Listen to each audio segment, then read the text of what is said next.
what we're going to talk about today starts with the spiritual root system. The spiritual root system starts with God. God is very invested in heart. And it seems like such a basic thing. Heart is so important to God.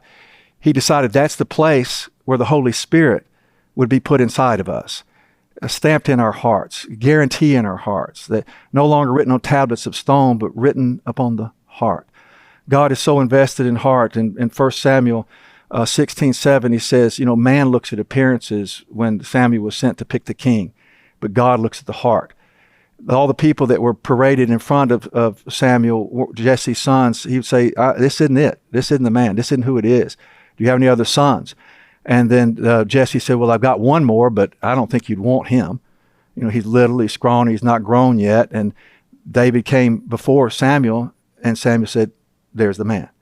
This is the man who has the heart. God's so invested in heart that in Proverbs 23:7, we're told to guard our heart above all things, for our hearts are the wellspring of life. It doesn't mean guard like put in prison or put walls around it. It's like treasure it as maybe perhaps even carrying the richest part of who you are. It's who you're made to be, and it takes you to what you're made to do. It's who you're made to be, and it awakens you to whose you're made to be. How to give yourself to the people that you say you love, and how to give yourself to the one who made you to be able to love. It's huge. So it's Proverbs 23:7. In the Old King, it was a Proverbs 4:23. And I think it's 4:23 or 4:7. Anyway, you guys check it. But in Proverbs 23:7, it says that as a person thinks in their heart, so is the person. So obviously God sort of separates the idea of our thinking that we talk with and another form of thinking down inside of us that we really think with are two different things. So he said there's a heart that has a whole language inside of it. And then there's this incredible passage in Matthew when Jesus talks about sowing the seeds. After he finishes the parable of the seeds, the disciples say, how come you talk like that? How come you make it so hard? Because Jesus wasn't explaining things as a prescription on a list that you just go do.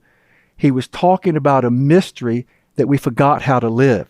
Because then he goes on to say, this is how come I talk so funny, or I speak in parables, or I talk in ways that seem to not be understandable. He was speaking in metaphor. He was speaking in the mystery of the language that we've gotten rid of, that we hide. He was talking the language of the heart. And he he quoted Isaiah. And he said, Isaiah says, for all their seeing, perceiving, they don't see.